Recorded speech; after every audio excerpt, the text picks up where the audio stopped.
손자병법, 전쟁과 지혜의 이야기. 프롤로그, 전설의 시작. 기원전 6세기, 춘추 전국 시대의 혼란한 중국 대륙. 제후들은 패권을 두고 끊임없이 전쟁을 벌이고 있었다.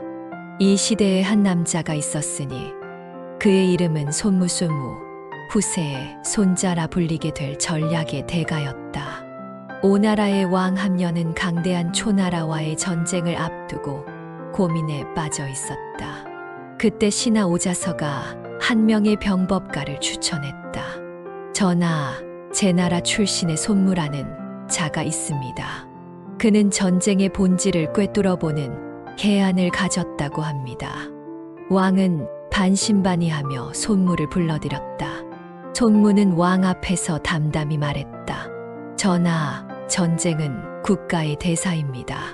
생사존망이 달린 땅이며 존재와 멸망의 길이 갈리는 곳입니다. 깊이 살펴보지 않을 수 없습니다.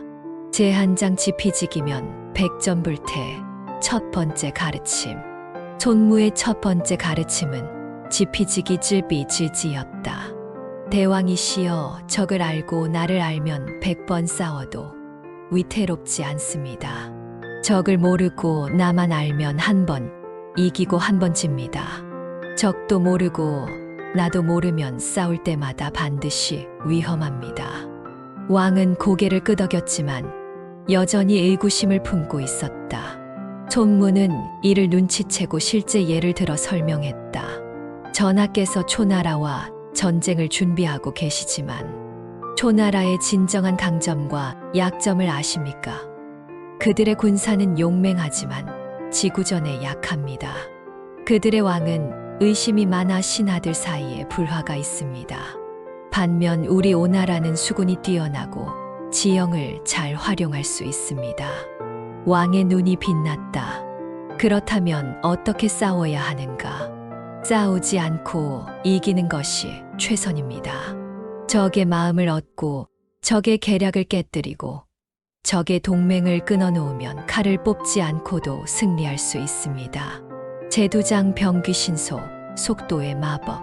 손무는 왕에게 두 번째 중요한 원칙을 가르쳤다. 병귀신소 빙귀센소. 용병은 빠름을 귀하게 여긴다.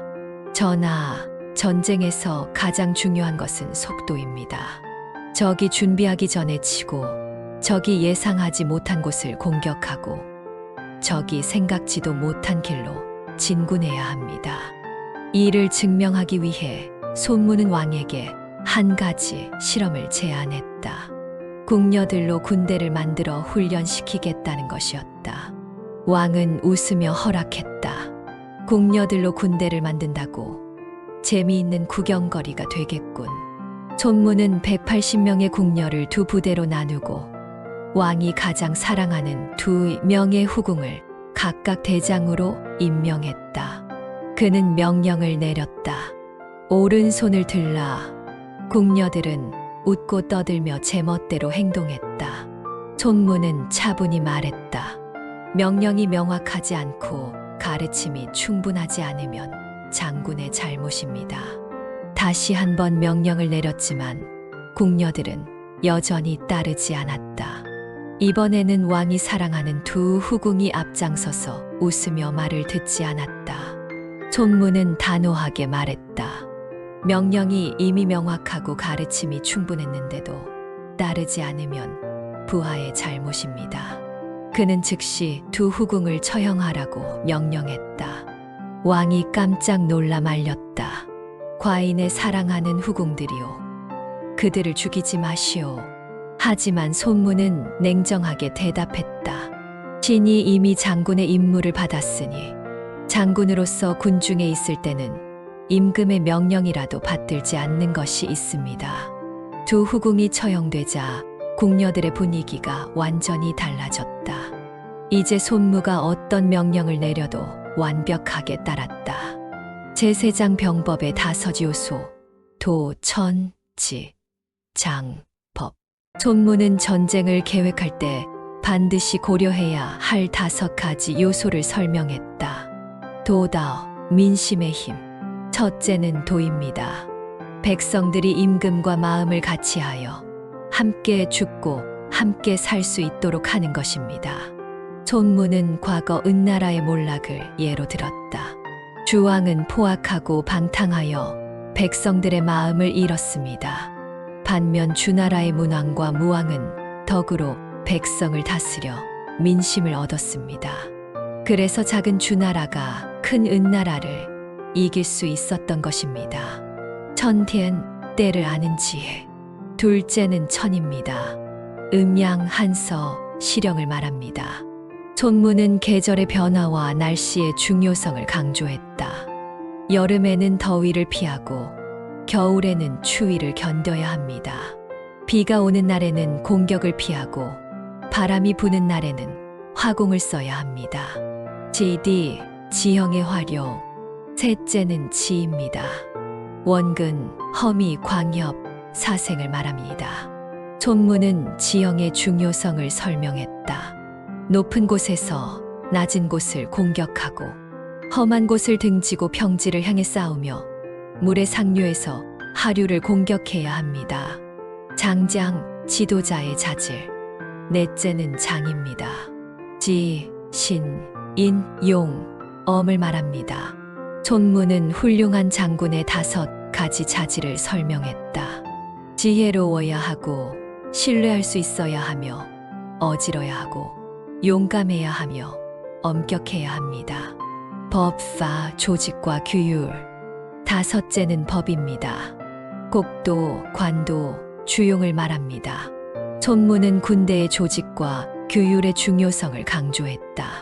부대 편성, 관리 체계, 물자 관리가 체계적이어야 합니다. 제내장 전쟁의 실제 계략과 속임수. 손문은 실제 전쟁에서 사용할 수 있는 구체적인 전술들을 가르쳤다.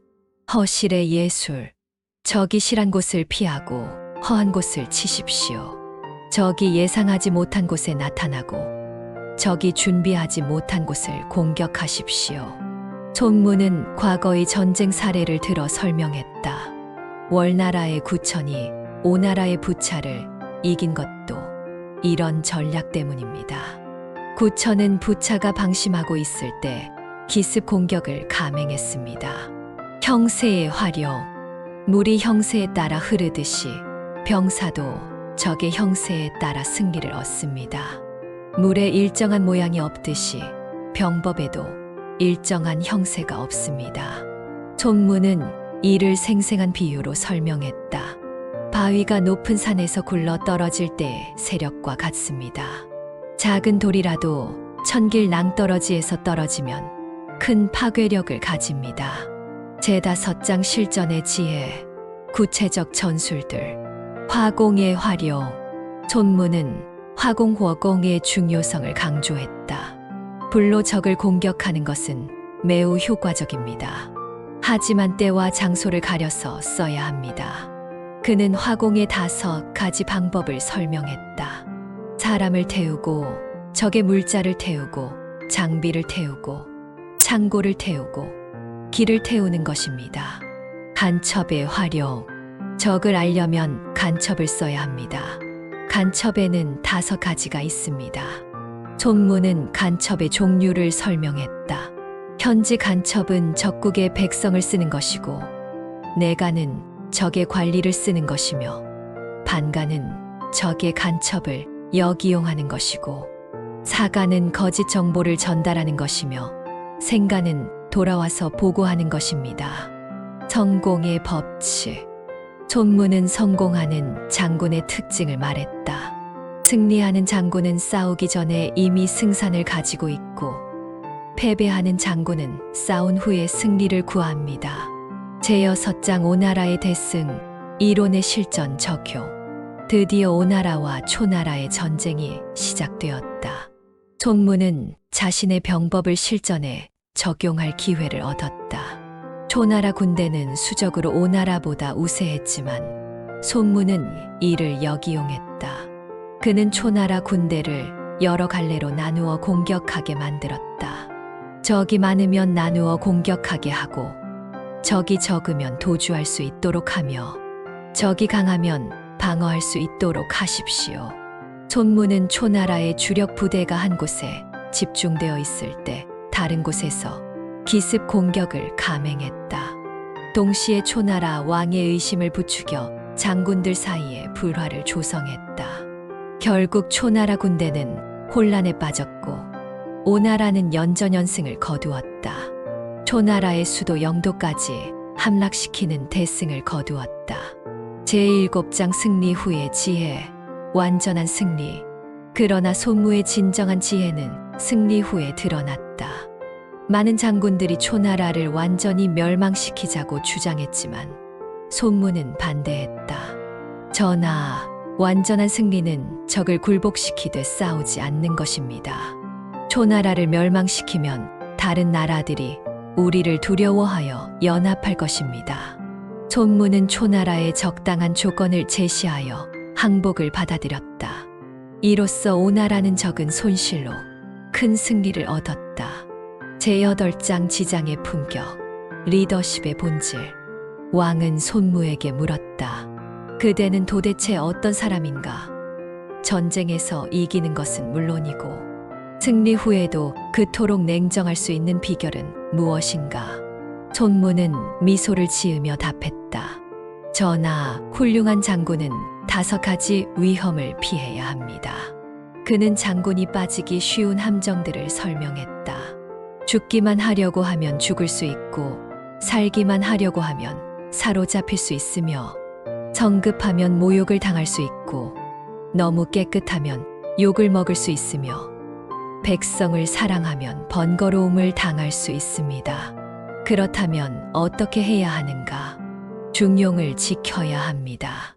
용감하되 무모하지 않고 신중하되 소극적이지 않으며 청렴하되 융통성이 있고 백성을 사랑하되 감정에 치우치지 않아야 합니다.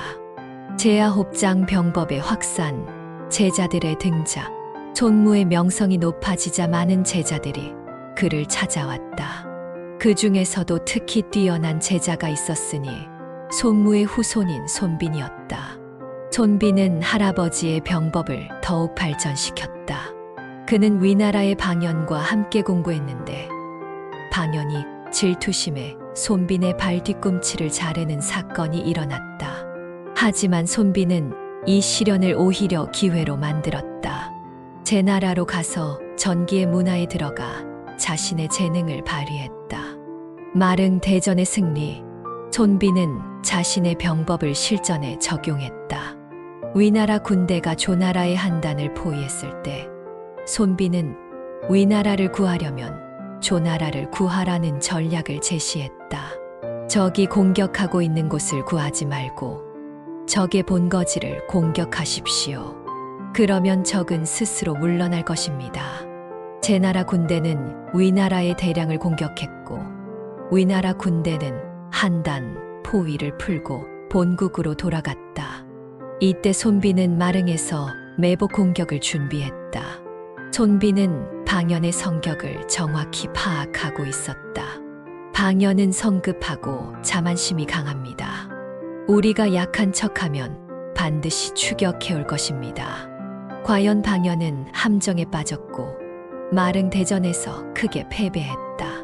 방연은 자신의 어리석음을 깨닫고 자살했다. 제10장 후세에 미친 영향, 영원한 지혜. 손무의 병법은 시대를 초월한 지혜가 되었다. 그의 가르침은 군사학뿐만 아니라 정치, 경제, 인생의 모든 영역에 적용되었다. 정치에서의 적용. 한 나라의 유방이 항우를 이긴 것도 손무의 병법을 응용한 것이었다.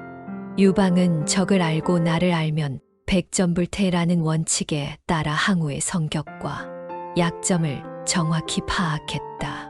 항우는 용맹하지만 성급하고 의심이 많았다. 유방은 이를 이용해 항우의 참모 범증을 이간질시켰다. 또한 항우가 강한 곳을 피하고 약한 곳을 공격하는 전략을 썼다. 경제에서의 적용. 후세의 상인들도 손무의 병법을 상술에 적용했다. 적을 알고 나를 안다는 것은 시장 상황과 자신의 역량을 정확히 파악한다는 의미였다. 병귀신속은 상기를 놓치지 않고 빠르게 행동한다는 뜻이었고, 허실을 파악하는 것은 공급과 수요의 균형을 이해한다는 의미였다. 인생 철학으로서의 병법. 손무의 병법은 단순한 전쟁 기술이 아니라 인생을 살아가는 지혜였다. 싸우지 않고 이기는 것은 불필요한 갈등을 피하고 평화롭게 문제를 해결하는 것이었다. 지피지기는 타인을 이해하고 자신을 성찰하는 것이었으며, 형세를 파악하는 것은 상황을 정확히 판단하여 최선의 선택을 하는 것이었다. 제열한장 현대적 해석. 시대를 초월한 지혜. 손무의 병법은 21세기에도 여전히 유효하다. 현대의 기업 경영자들은 손무의 가르침을 경영 전략에 활용하고 있다. 기업 경영에서의 적용. 지피지기는 시장 분석과 자사 역량 분석을 의미한다. 성공하는 기업은 경쟁사의 강점과 약점, 시장의 동향을 정확히 파악하고 자신의 강점을 최대한 활용한다. 병귀신속은 빠른 의사결정과 실행을 의미한다. 변화하는 시장에서 살아남으려면 기회를 놓치지 않고 신속하게 행동해야 한다. 허실을 파악하는 것은 시장의 틈새를 발견하고 경쟁이 치열한 분야를 피하는 것이다. 개인 성장에서의 적용. 개인의 성장과 발전에도 손무의 가르침이 적용된다. 도는 올바른 가치관과 목표를 세우는 것이고, 천은 적절한 타이밍을 파악하는 것이며, 지는 자신이 처한 환경을 이해하는 것이다. 장은 리더십과 자기관리 능력을 의미하고, 법은 체계적이고 규칙적인 생활을 하는 것이다. 제12장 병법의 핵심. 인간 본성의 이해. 손무의 병법이 시대를 초월하여 사랑받는 이유는 인간 본성에 대한 깊은 통찰 때문이다. 그는 인간의 욕망과 두려움, 자만과 의심, 용기와 비겁함을 정확히 파악했다. 인간의 심리 활용. 적을 알고 나를 안다는 것은 결국 인간의 심리를 이해하는 것이다. 적의 지휘관이 어떤 성격인지, 어떤 상황에서 어떻게 반응하는지를 파악하면 승리할 수 있다. 손무는 인간이 가진 공통적인 약점들을 활용했다. 사람은 성공하면 자만하기 쉽고, 실패하면 의기소침해진다. 위기에 처하면 판단력이 흐려지고, 안전하다고 느끼면 방심한다. 감정의 조절. 손무는 감정의 조절이 얼마나 중요한지 강조했다. 화가 나면 공격할 수 있고, 분노하면 싸울 수 있지만, 죽은 자는 다시 살릴 수 없고, 망한 나라는 다시 존재할 수 없다고 했다. 이는 감정에 휘둘려서는 안 된다는 가르침이다. 냉정하고 객관적인 판단이 승리의 열쇠다. 제13장 완전한 승리의 의미. 손무가 추구한 궁극적인 목표는 완전한 승리였다.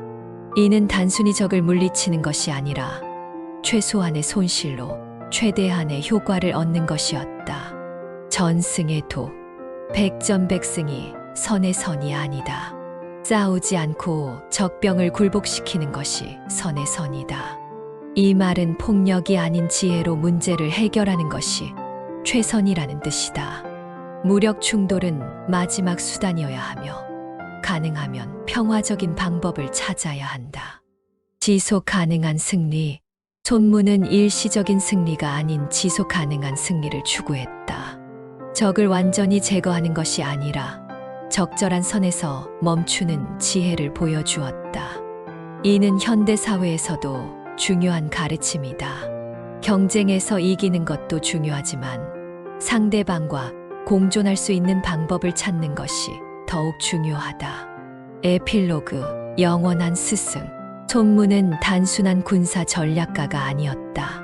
그는 인간 본성을 꿰뚫어 보는 철학자였고, 현실을 정확히 파악하는 지혜자였으며, 평화를 추구하는 사상가였다. 그의 가르침은 2500년이 지난 지금도 여전히 유효하다. 전쟁과 평화, 경쟁과 협력, 갈등과 화해의 원리는 변하지 않기 때문이다. 현대를 살아가는 우리에게 손무의 병법은 여전히 많은 교훈을 준다.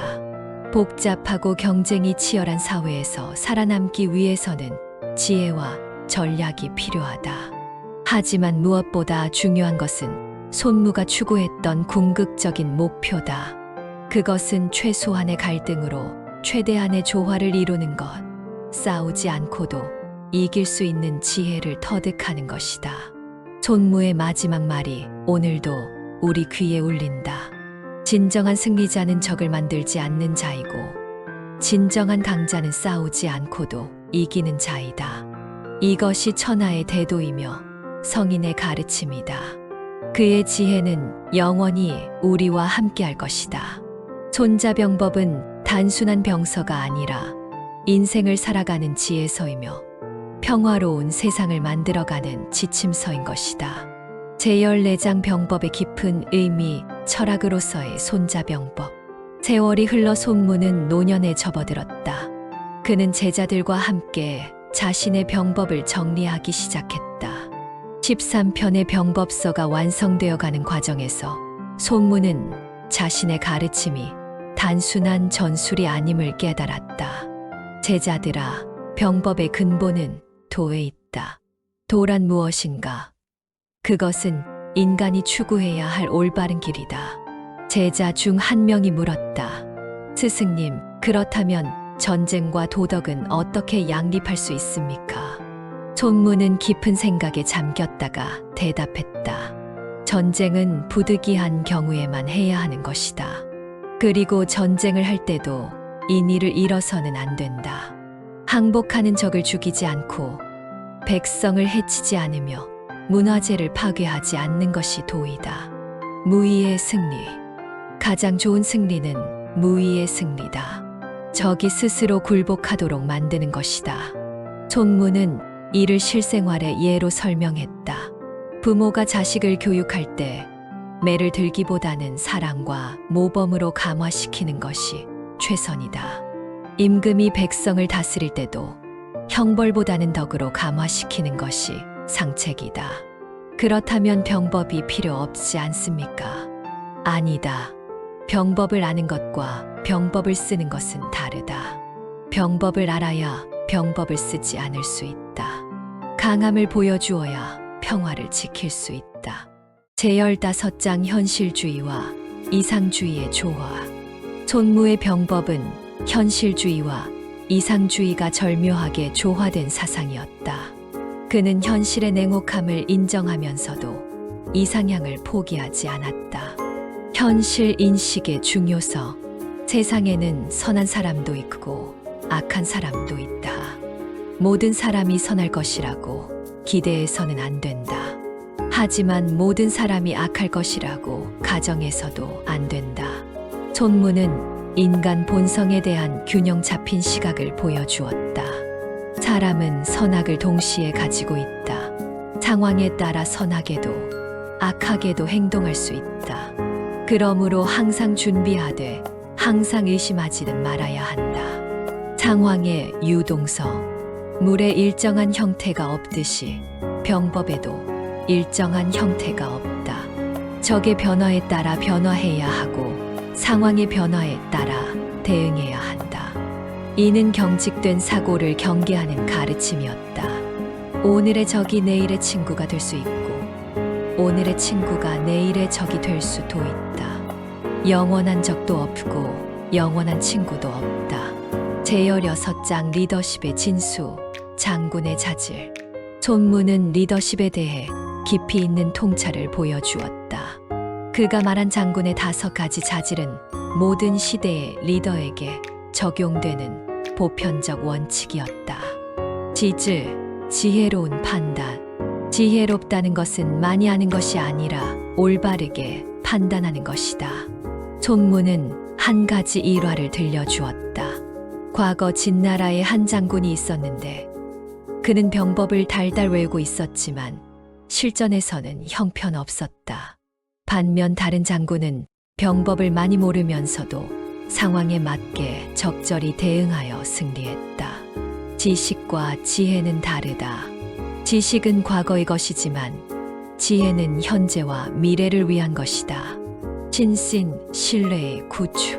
말한 것은 반드시 실행하고 약속한 것은 반드시 지켜야 한다. 그래야 부하들이 따르고 백성이 믿는다. 손문은 신뢰의 중요성을 강조했다. 한 번 거짓말을 하면 100번 진실을 말해도 믿지 않는다. 신뢰는 쌓기는 어렵지만 무너지기는 쉽다. 인연, 부하에 대한 사랑. 부하를 자식처럼 아끼면 부하도 나를 부모처럼 따른다. 하지만 지나치게 사랑하여 규율을 잃어서는 안 된다. 손문은 인과 위험의 균형을 강조했다. 사랑만 있고 위험이 없으면 군대가 느슨해지고 위험만 있고 사랑이 없으면 부하들이 떠난다. 용용, 결단력과 용기. 용기란 무모함이 아니라 옳은 일을 두려워하지 않고 행하는 것이다. 손문은 참된 용기의 의미를 설명했다. 죽음을 두려워하지 않는 것보다 살아서 더 큰 일을 하려는 의지가 더 큰 용기다. 엄연, 공정한 규율. 상벌이 공정해야 군대가 바로 선다. 공이 있으면 반드시 상을 주고 죄가 있으면 반드시 벌을 내려야 한다. 손문은 규율의 중요성을 역설했다. 법이 있어도 시행하지 않으면 없는 것과 같다. 차라리 법을 만들지 말 것이지 법을 만들고 지키지 않으면 권위가 땅에 떨어진다. 제17장 변화와 불변의 법칙. 손무의 병법은 변화하는 것과 변하지 않는 것을 명확히 구분했다. 변하는 것들. 전술과 방법은 시대에 따라 변해야 한다. 춘초 전국 시대의 전법을 그대로 쓸 수는 없다. 손무는 변화의 필요성을 인정했다. 무기가 발달하면 전술도 바뀌어야 하고 사회가 변하면 통치 방법도 달라져야 한다. 변하지 않는 것들. 하지만 인간의 본성은 변하지 않는다. 욕망과 두려움, 희망과 절망, 사랑과 미움은 예나 지금이나 같다. 손무는 불변의 원칙들을 강조했다. 정의와 불의, 선과 악, 진실과 거짓을 구분하는 것은 시대를 초월한다. 제18장 경쟁과 협력의 변증법. 손무는 경쟁과 협력이 상호 보완적 관계임을 이해했다. 경쟁의 필요성. 경쟁이 없으면 발전이 없다. 안일함에 빠져 퇴보한다. 손무는 적절한 경쟁의 중요성을 인정했다. 강한 적이 있어야 자신도 강해진다. 호랑이가 없는 산에서는 토끼도 왕 노릇을 한다. 협력의 가치. 하지만 협력 없이는 큰 일을 이룰 수 없다. 혼자서는 아무것도 할 수 없다. 손무는 팀워크의 중요성을 강조했다. 5손가락이 따로 놀면 주먹이 되지 못한다. 하나로 뭉쳐야 힘이 생긴다. 제19장 손자병법의 현대적 가치. 시간이 흘러 손무의 병법은 동서양을 막론하고 많은 사람들에게 영감을 주었다. 서양에서의 수요. 나폴레옹은 손자병법을 읽고 만약 내가 이 책을 일찍 읽었다면 모스크바에서 패배하지 않았을 것이라고 했다. 현대의 경영학자들은 손자병법을 비즈니스, 전략의 고전으로 여긴다. 지피지기는 시장 분석과 경쟁사 분석을, 병귀신속은 빠른 의사결정을 의미한다. 스포츠에서의 적용. 현대 스포츠에서도 손자병법의 원리가 활용된다. 허실을 파악하여 상대의 약점을 공격하고 형세를 활용하여 유리한 상황을 만든다. 팀 스포츠에서는 오간 5가지 간첩의 원리가 정보 수집과 전술 분석에 응용된다. 제스 무장 평화로운 세상을 향한 꿈. 손무의 궁극적인 꿈은 전쟁이 없는 평화로운 세상이었다. 전쟁의 근본 원인. 전쟁이 일어나는 이유는 서로를 이해하지 못하기 때문이다. 오해와 편견, 탐욕과 두려움이 전쟁을 부른다. 손무는 전쟁의 근본 원인을 분석했다. 자원이 부족하면 쟁탈전이 벌어지고 가치관이 다르면 갈등이 생긴다. 하지만 이 모든 것은 대화와 타협으로 해결할 수 있다. 평화의 조건. 평화를 위해서는 세 가지가 필요하다. 상호 이해, 상호 존중, 상호 이익이다. 손무는 평화로운 공존의 원리를 제시했다. 서로 다름을 인정하고 서로의 이익을 존중하며 서로에게 도움이 되는 관계를 만들어야 한다. 제스 무한장 개인, 수양론, 내적 평화. 손무는 외적 평화 이전에 내적 평화가 필요함을 강조했다. 자기 통제. 자신을 이기는 자만이 남을 이길 수 있다. 자신의 욕망과 감정을 다스리지 못하면 다른 사람을 제대로 이끌 수 없다. 손무는 자기 수양의 중요성을 강조했다. 분노할 때는 하루를 기다리고 기쁠 때는 사흘을 기다려라. 감정이 가라앉으면 올바른 판단을 할 수 있다. 지속적 학습. 배움은 평생 해야 하는 것이다. 안다고 생각하는 순간 발전이 멈춘다. 손무는 겸손함의 중요성을 가르쳤다. 빈 그릇에만 물을 담을 수 있다. 마음이 비어야 새로운 지혜를 받아들일 수 있다.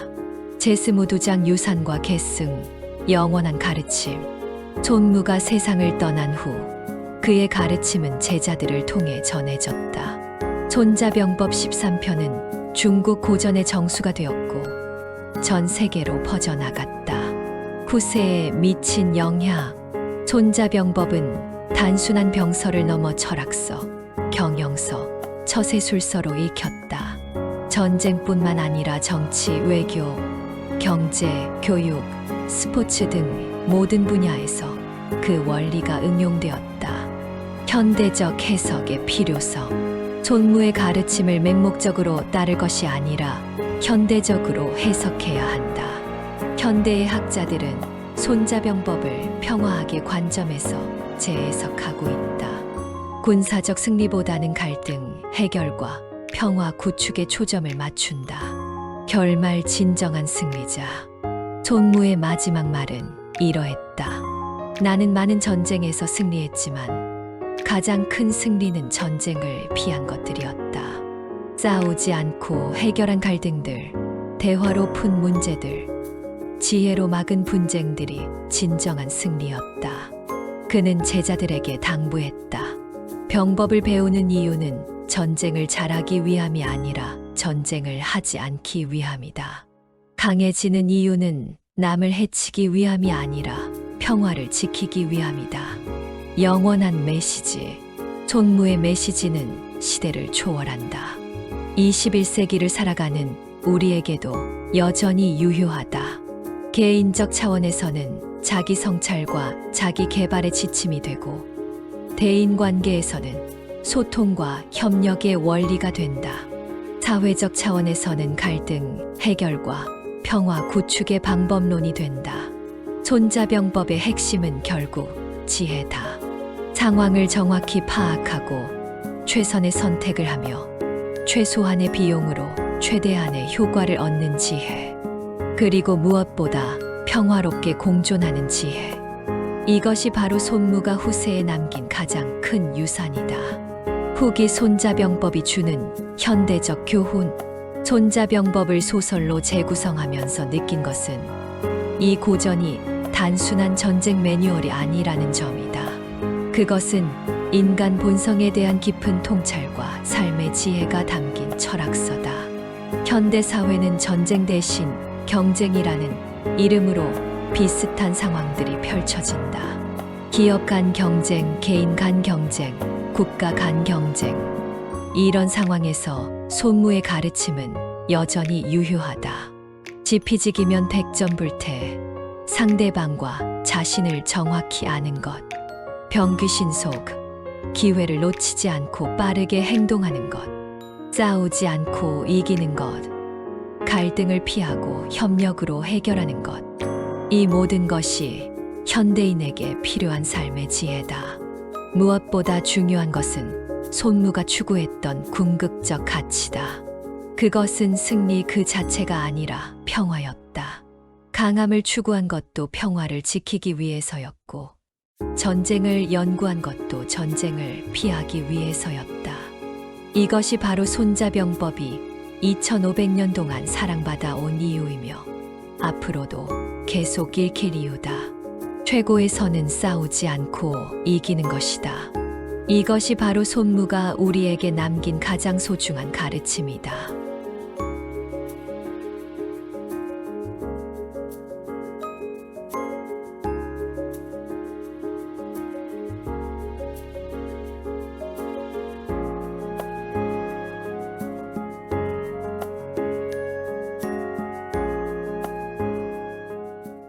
손자병법, 전쟁과 지혜의 이야기. 프롤로그, 전설의 시작. 기원전 6세기, 춘추 전국시대의 혼란한 중국 대륙. 제후들은 패권을 두고 끊임없이 전쟁을 벌이고 있었다. 이 시대에 한 남자가 있었으니 그의 이름은 손무수무, 후세의 손자라 불리게 될 전략의 대가였다. 오나라의 왕 함녀는 강대한 초나라와의 전쟁을 앞두고 고민에 빠져 있었다. 그때 신하 오자서가 한 명의 병법가를 추천했다. 전하, 제 나라 출신의 손무라는 자가 있습니다. 그는 전쟁의 본질을 꿰뚫어보는 계안을 가졌다고 합니다. 왕은 반신반의하며 손무를 불러들였다. 손무는 왕 앞에서 담담히 말했다. 전하, 전쟁은 국가의 대사입니다. 생사존망이 달린 땅이며 존재와 멸망의 길이 갈리는 곳입니다. 깊이 살펴보지 않을 수 없습니다. 제 한 장 지피지기면 100점 불태. 첫 번째 가르침. 손무의 첫 번째 가르침은 지피지기 질비질지였다. 대왕이시여, 적을 알고 나를 알면 100번 싸워도 위태롭지 않습니다. 적을 모르고 나만 알면 한 번 이기고 한 번 집니다. 적도 모르고 나도 모르면 싸울 때마다 반드시 위험합니다. 왕은 고개를 끄덕였지만 여전히 의구심을 품고 있었다. 손무는 이를 눈치채고 실제 예를 들어 설명했다. 전하께서 초나라와 전쟁을 준비하고 계시지만 초나라의 진정한 강점과 약점을 아십니까? 그들의 군사는 용맹하지만 지구전에 약합니다. 그들의 왕은 의심이 많아 신하들 사이에 불화가 있습니다. 반면 우리 오나라는 수군이 뛰어나고 지형을 잘 활용할 수 있습니다. 왕의 눈이 빛났다. 그렇다면 어떻게 싸워야 하는가? 싸우지 않고 이기는 것이 최선입니다. 적의 마음을 얻고 적의 계략을 깨뜨리고 적의 동맹을 끊어놓으면 칼을 뽑지 않고도 승리할 수 있습니다. 제두장 병귀신소, 속도의 마법. 손무는 왕에게 두 번째 중요한 원칙을 가르쳤다. 병귀신소 빙귀센소. 용병은 빠름을 귀하게 여긴다. 전하, 전쟁에서 가장 중요한 것은 속도입니다. 적이 준비하기 전에 치고 적이 예상하지 못한 곳을 공격하고 적이 생각지도 못한 길로 진군해야 합니다. 이를 증명하기 위해 손무는 왕에게 한 가지 실험을 제안했다. 궁녀들로 군대를 만들어 훈련시키겠다는 것이었다. 왕은 웃으며 허락했다. 궁녀들로 군대를 만든다고 재미있는 구경거리가 되겠군. 손무는 180명의 궁녀를 두 부대로 나누고 왕이 가장 사랑하는 두 명의 후궁을 각각 대장으로 임명했다. 그는 명령을 내렸다. 오른손을 들라. 궁녀들은 웃고 떠들며 제멋대로 행동했다. 손무는 차분히 말했다. 명령이 명확하지 않고 가르침이 충분하지 않으면 장군의 잘못입니다. 다시 한번 명령을 내렸지만 궁녀들은 여전히 따르지 않았다. 이번에는 왕이 사랑하는 두 후궁이 앞장서서 웃으며 말을 듣지 않았다. 손무는 단호하게 말했다. 명령이 이미 명확하고 가르침이 충분했는데도 따르지 않으면 부하의 잘못입니다. 그는 즉시 두 후궁을 처형하라고 명령했다. 왕이 깜짝 놀라 말렸다. 과인의 사랑하는 후궁들이오. 그들을 죽이지 마시오. 하지만 손무는 냉정하게 대답했다. 신이 이미 장군의 임무를 받았으니 장군으로서 군중에 있을 때는 임금의 명령이라도 받들지 않는 것이 있습니다. 두 후궁이 처형되자 궁녀들의 분위기가 완전히 달라졌다. 이제 손무가 어떤 명령을 내려도 완벽하게 따랐다. 제세장 병법의 5요소, 도, 천, 지, 장, 법. 손무는 전쟁을 계획할 때 반드시 고려해야 할 5가지 요소를 설명했다. 도다, 민심의 힘. 첫째는 도입니다. 백성들이 임금과 마음을 같이하여 함께 죽고 함께 살 수 있도록 하는 것입니다. 손무는 과거 은나라의 몰락을 예로 들었다. 주왕은 포악하고 방탕하여 백성들의 마음을 잃었습니다. 반면 주나라의 문왕과 무왕은 덕으로 백성을 다스려 민심을 얻었습니다. 그래서 작은 주나라가 큰 은나라를 이길 수 있었던 것입니다. 천thiên, 때를 아는 지혜. 둘째는 천입니다. 음양, 한서, 시령을 말합니다. 손무는 계절의 변화와 날씨의 중요성을 강조했다. 여름에는 더위를 피하고 겨울에는 추위를 견뎌야 합니다. 비가 오는 날에는 공격을 피하고 바람이 부는 날에는 화공을 써야 합니다. 지디, 지형의 활용. 셋째는 지입니다. 원근, 허미, 광엽, 사생을 말합니다. 손무는 지형의 중요성을 설명했다. 높은 곳에서 낮은 곳을 공격하고 험한 곳을 등지고 평지를 향해 싸우며 물의 상류에서 하류를 공격해야 합니다. 장장, 지도자의 자질. 넷째는 장입니다. 지, 신, 인, 용, 엄을 말합니다. 손무는 훌륭한 장군의 5가지 자질을 설명했다. 지혜로워야 하고 신뢰할 수 있어야 하며 어지러야 하고 용감해야 하며 엄격해야 합니다. 법파, 조직과 규율. 5째는 법입니다. 곡도, 관도, 주용을 말합니다. 손무는 군대의 조직과 규율의 중요성을 강조했다. 부대 편성, 관리 체계, 물자 관리가 체계적이어야 합니다. 제내장 전쟁의 실제 계략과 속임수. 손무는 실제 전쟁에서 사용할 수 있는 구체적인 전술들을 가르쳤다. 허실의 예술. 적이 실한 곳을 피하고 허한 곳을 치십시오. 적이 예상하지 못한 곳에 나타나고 적이 준비하지 못한 곳을 공격하십시오. 손무는 과거의 전쟁 사례를 들어 설명했다. 월나라의 구천이 오나라의 부차를 이긴 것도 이런 전략 때문입니다. 구천은 부차가 방심하고 있을 때 기습 공격을 감행했습니다. 형세의 활용. 물이 형세에 따라 흐르듯이 병사도 적의 형세에 따라 승리를 얻습니다. 물에 일정한 모양이 없듯이 병법에도 일정한 형세가 없습니다. 손무는 이를 생생한 비유로 설명했다. 바위가 높은 산에서 굴러 떨어질 때의 세력과 같습니다. 작은 돌이라도 천길 낭떠러지에서 떨어지면 큰 파괴력을 가집니다. 제5장 실전의 지혜, 구체적 전술들. 화공의 활용. 손무는 화공호공의 중요성을 강조했다. 불로 적을 공격하는 것은 매우 효과적입니다. 하지만 때와 장소를 가려서 써야 합니다. 그는 화공의 5가지 방법을 설명했다.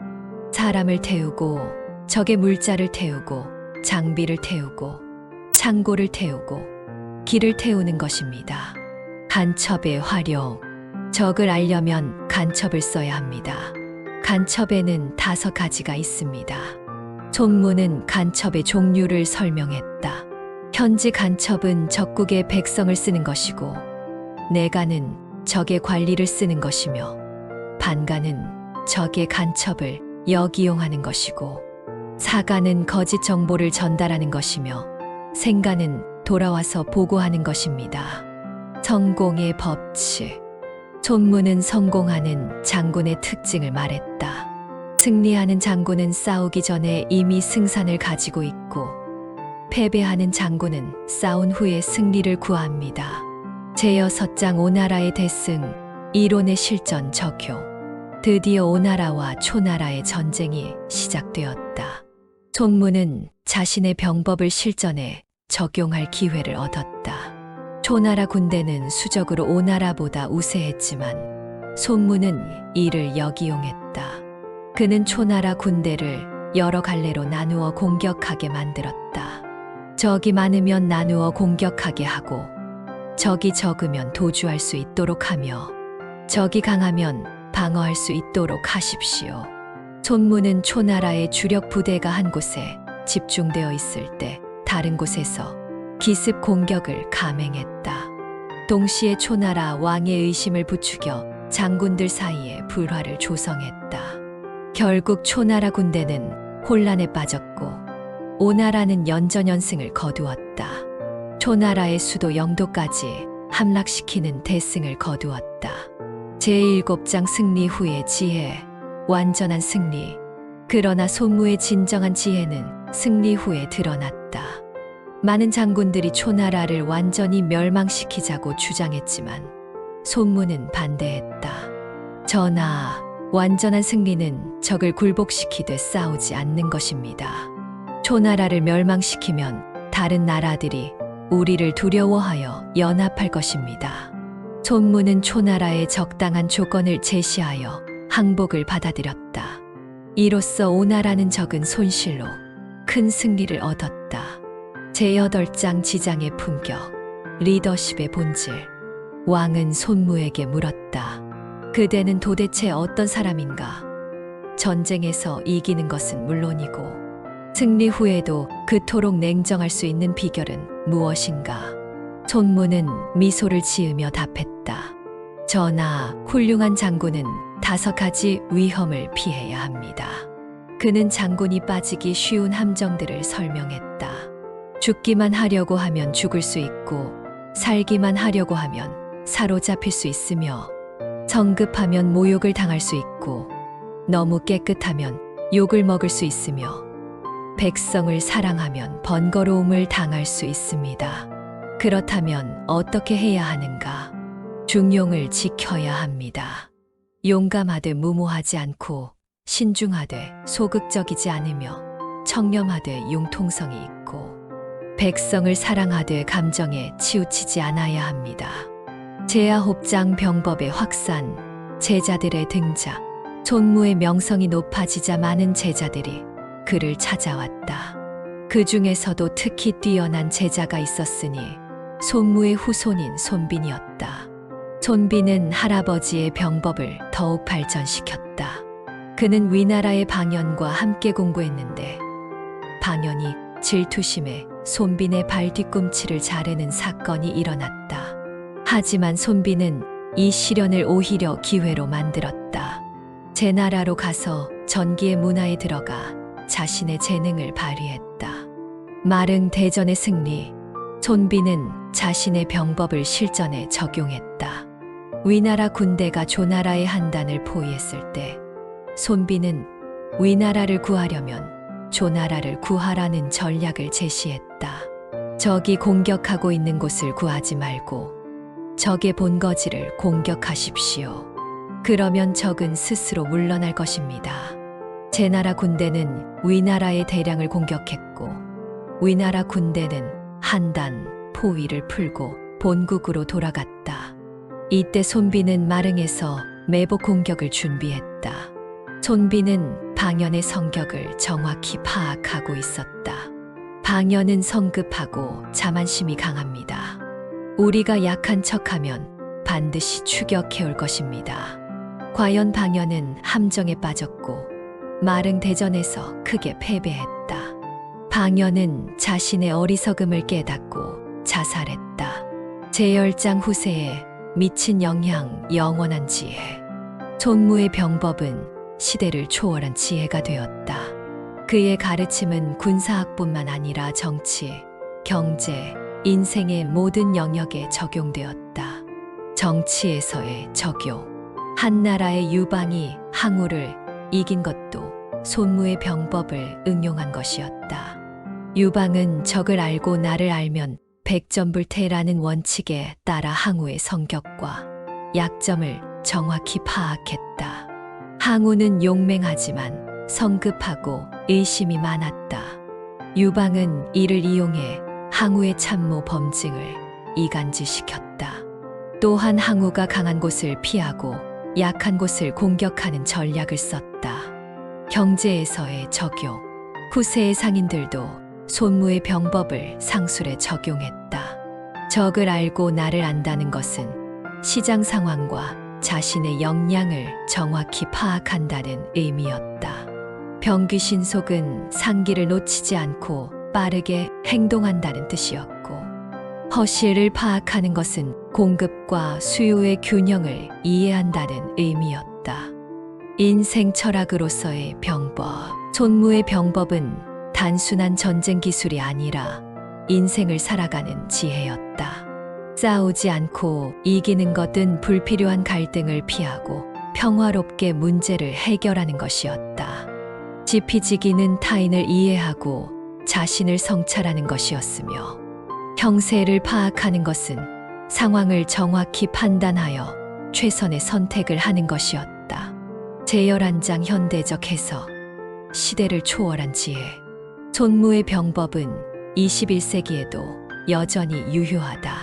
현대의 기업 경영자들은 손무의 가르침을 경영 전략에 활용하고 있다. 기업 경영에서의 적용. 지피지기는 시장 분석과 자사 역량 분석을 의미한다.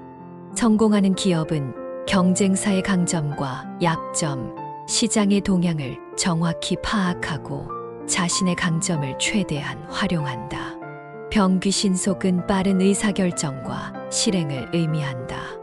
변화하는 시장에서 살아남으려면 기회를 놓치지 않고 신속하게 행동해야 한다. 허실을 파악하는 것은 시장의 틈새를 발견하고 경쟁이 치열한 분야를 피하는 것이다. 개인 성장에서의 적용. 개인의 성장과 발전에도 손무의 가르침이 적용된다. 도는 올바른 가치관과 목표를 세우는 것이고, 천은 적절한 타이밍을 파악하는 것이며, 지는 자신이 처한 환경을 이해하는 것이다. 장은 리더십과 자기관리 능력을 의미하고, 법은 체계적이고 규칙적인 생활을 하는 것이다. 제12장 병법의 핵심. 인간 본성의 이해. 손무의 병법이 시대를 초월하여 사랑받는 이유는 인간 본성에 대한 깊은 통찰 때문이다. 그는 인간의 욕망과 두려움, 자만과 의심, 용기와 비겁함을 정확히 파악했다. 인간의 심리 활용. 적을 알고 나를 안다는 것은 결국 인간의 심리를 이해하는 것이다. 적의 지휘관이 어떤 성격인지, 어떤 상황에서 어떻게 반응하는지를 파악하면 승리할 수 있다. 손무는 인간이 가진 공통적인 약점들을 활용했다. 사람은 성공하면 자만하기 쉽고 실패하면 의기소침해진다. 위기에 처하면 판단력이 흐려지고 안전하다고 느끼면 방심한다. 감정의 조절. 손무는 감정의 조절이 얼마나 중요한지 강조했다. 화가 나면 공격할 수 있고 분노하면 싸울 수 있지만 죽은 자는 다시 살릴 수 없고 망한 나라는 다시 존재할 수 없다고 했다. 이는 감정에 휘둘려서는 안 된다는 가르침이다. 냉정하고 객관적인 판단이 승리의 열쇠다. 제13장 완전한 승리의 의미. 손무가 추구한 궁극적인 목표는 완전한 승리였다. 이는 단순히 적을 물리치는 것이 아니라 최소한의 손실로 최대한의 효과를 얻는 것이었다. 전승의 도. 백전백승이 선의 선이 아니다. 싸우지 않고 적병을 굴복시키는 것이 선의 선이다. 이 말은 폭력이 아닌 지혜로 문제를 해결하는 것이 최선이라는 뜻이다. 무력 충돌은 마지막 수단이어야 하며 가능하면 평화적인 방법을 찾아야 한다. 지속 가능한 승리. 손무는 일시적인 승리가 아닌 지속 가능한 승리를 추구했다. 적을 완전히 제거하는 것이 아니라 적절한 선에서 멈추는 지혜를 보여주었다. 이는 현대 사회에서도 중요한 가르침이다. 경쟁에서 이기는 것도 중요하지만 상대방과 공존할 수 있는 방법을 찾는 것이 더욱 중요하다. 에필로그. 영원한 스승. 손무는 단순한 군사 전략가가 아니었다. 그는 인간 본성을 꿰뚫어 보는 철학자였고 현실을 정확히 파악하는 지혜자였으며 평화를 추구하는 사상가였다. 그의 가르침은 2500년이 지난 지금도 여전히 유효하다. 전쟁과 평화, 경쟁과 협력, 갈등과 화해의 원리는 변하지 않기 때문이다. 현대를 살아가는 우리에게 손무의 병법은 여전히 많은 교훈을 준다. 복잡하고 경쟁이 치열한 사회에서 살아남기 위해서는 지혜와 전략이 필요하다. 하지만 무엇보다 중요한 것은 손무가 추구했던 궁극적인 목표다. 그것은 최소한의 갈등으로 최대한의 조화를 이루는 것, 싸우지 않고도 이길 수 있는 지혜를 터득하는 것이다. 손무의 마지막 말이 오늘도 우리 귀에 울린다. 진정한 승리자는 적을 만들지 않는 자이고 진정한 강자는 싸우지 않고도 이기는 자이다. 이것이 천하의 대도이며 성인의 가르침이다. 그의 지혜는 영원히 우리와 함께할 것이다. 손자병법은 단순한 병서가 아니라 인생을 살아가는 지혜서이며 평화로운 세상을 만들어가는 지침서인 것이다. 제14장 병법의 깊은 의미, 철학으로서의 손자병법. 세월이 흘러 손무는 노년에 접어들었다. 그는 제자들과 함께 자신의 병법을 정리하기 시작했다. 13편의 병법서가 완성되어 가는 과정에서 손무는 자신의 가르침이 단순한 전술이 아님을 깨달았다. 제자들아, 병법의 근본은 도에 있다. 도란 무엇인가? 그것은 인간이 추구해야 할 올바른 길이다. 제자 중 한 명이 물었다. 스승님, 그렇다면 전쟁과 도덕은 어떻게 양립할 수 있습니까? 손무는 깊은 생각에 잠겼다가 대답했다. 전쟁은 부득이한 경우에만 해야 하는 것이다. 그리고 전쟁을 할 때도 인의를 잃어서는 안 된다. 항복하는 적을 죽이지 않고 백성을 해치지 않으며 문화재를 파괴하지 않는 것이 도이다. 무의의 승리.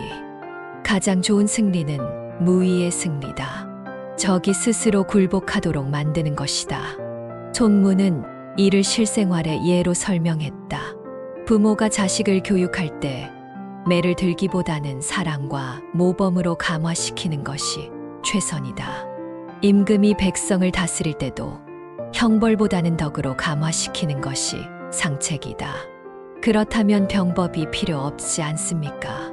아니다. 병법을 아는 것과 병법을 쓰는 것은 다르다. 병법을 알아야 병법을 쓰지 않을 수 있다. 강함을 보여주어야 평화를 지킬 수 있다. 제15장 현실주의와 이상주의의 조화. 손무의 병법은 현실주의와 이상주의가 절묘하게 조화된 사상이었다. 그는 현실의 냉혹함을 인정하면서도 이상향을 포기하지 않았다. 현실 인식의 중요성. 세상에는 선한 사람도 있고 악한 사람도 있다. 모든 사람이 선할 것이라고 기대해서는 안 된다. 하지만 모든 사람이 악할 것이라고 가정해서도 안 된다. 손무는 인간 본성에 대한 균형 잡힌 시각을 보여주었다. 사람은 선악을 동시에 가지고 있다. 상황에 따라 선하게도 악하게도 행동할 수 있다. 그러므로 항상 준비하되 항상 의심하지는 말아야 한다. 상황의 유동성. 물에 일정한 형태가 없듯이 병법에도 일정한 형태가 없다. 적의 변화에 따라 변화해야 하고 상황의 변화에 따라 대응해야 한다. 이는 경직된 사고를 경계하는 가르침이었다.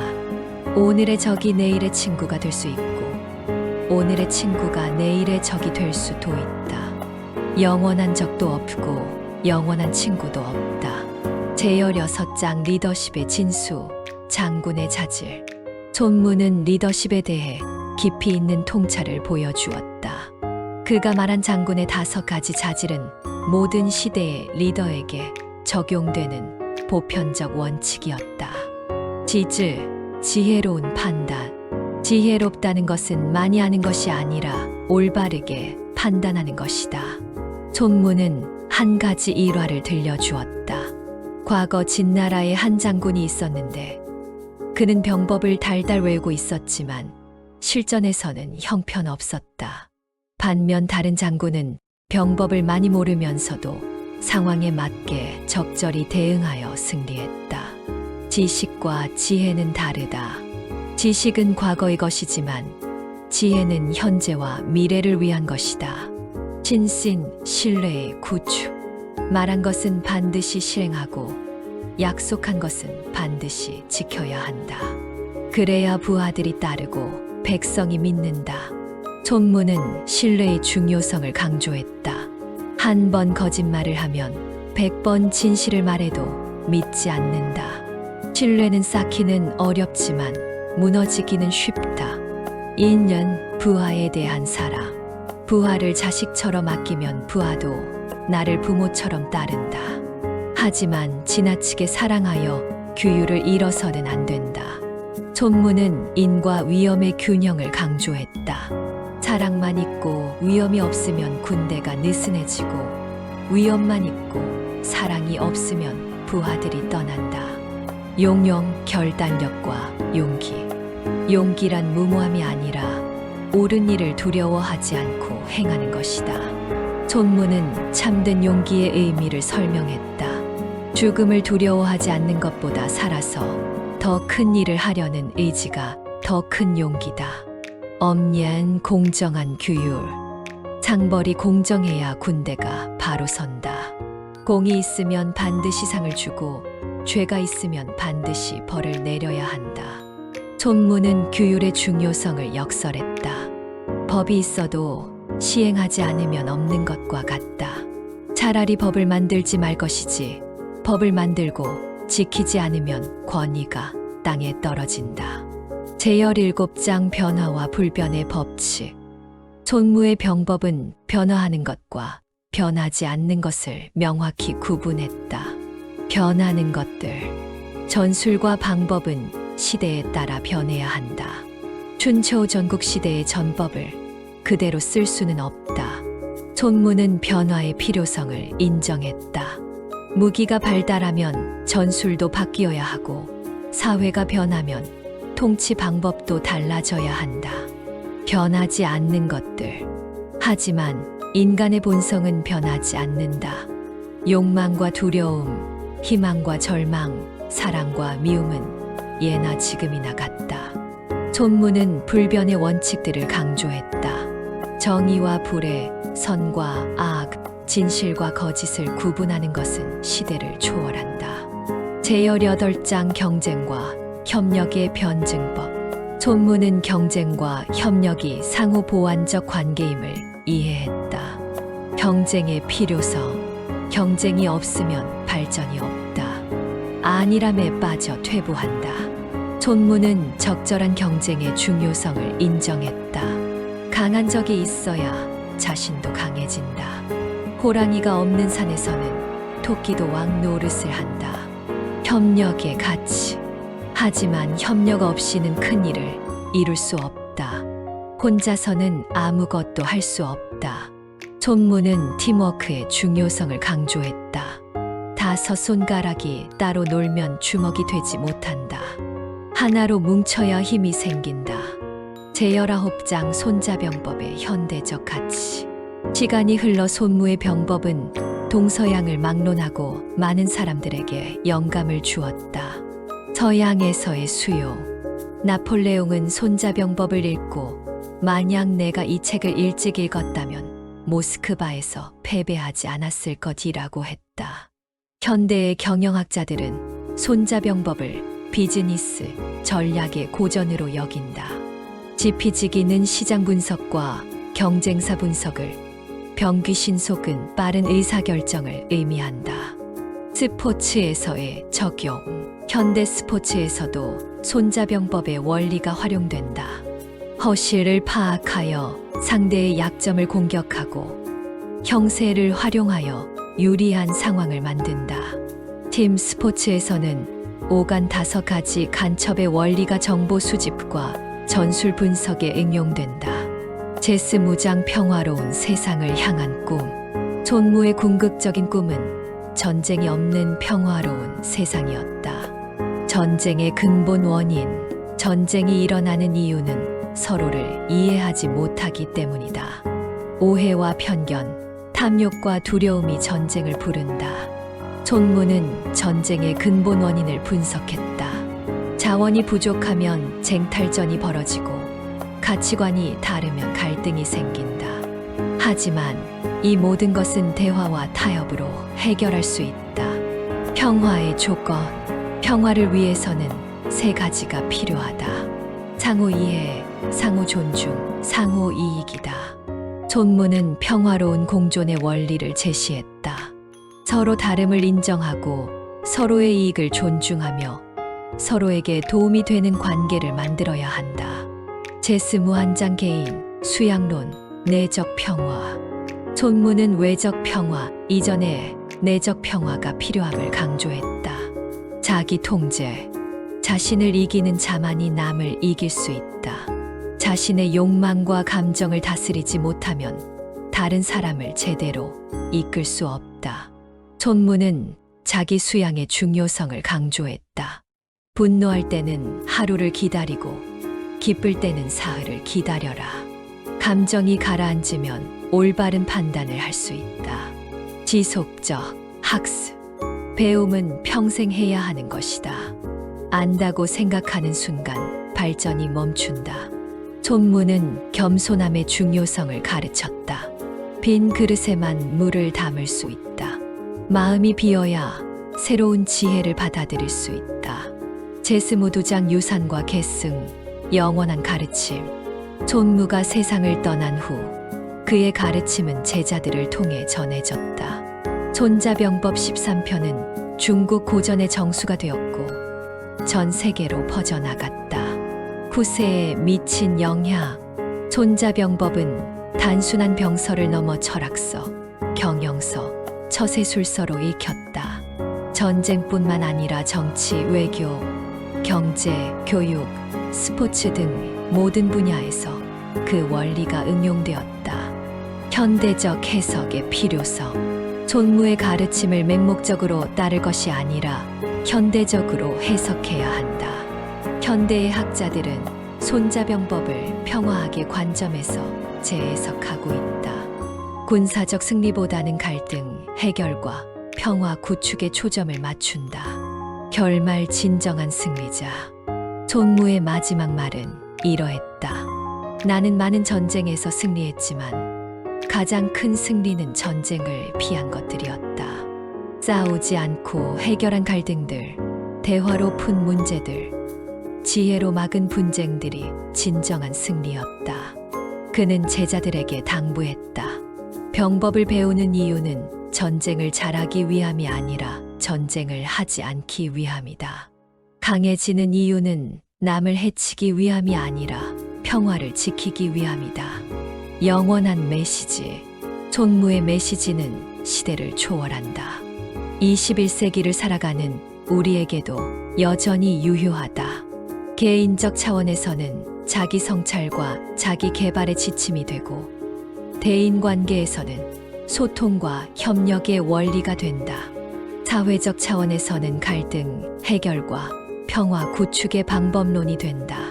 손자병법의 핵심은 결국 지혜다. 상황을 정확히 파악하고 최선의 선택을 하며 최소한의 비용으로 최대한의 효과를 얻는 지혜. 그리고 무엇보다 평화롭게 공존하는 지혜. 이것이 바로 손무가 후세에 남긴 가장 큰 유산이다. 후기 손자병법이 주는 현대적 교훈. 손자병법을 소설로 재구성하면서 느낀 것은 이 고전이 단순한 전쟁 매뉴얼이 아니라는 점이다. 그것은 인간 본성에 대한 깊은 통찰과 삶의 지혜가 담긴 철학서다. 현대 사회는 전쟁 대신 경쟁이라는 이름으로 비슷한 상황들이 펼쳐진다. 기업 간 경쟁, 개인 간 경쟁, 국가 간 경쟁. 이런 상황에서 손무의 가르침은 여전히 유효하다. 지피지기면 백전불태. 상대방과 자신을 정확히 아는 것. 병귀신속. 기회를 놓치지 않고 빠르게 행동하는 것. 싸우지 않고 이기는 것. 갈등을 피하고 협력으로 해결하는 것. 이 모든 것이 현대인에게 필요한 삶의 지혜다. 무엇보다 중요한 것은 손무가 추구했던 궁극적 가치다. 그것은 승리 그 자체가 아니라 평화였다. 강함을 추구한 것도 평화를 지키기 위해서였고, 전쟁을 연구한 것도 전쟁을 피하기 위해서였다.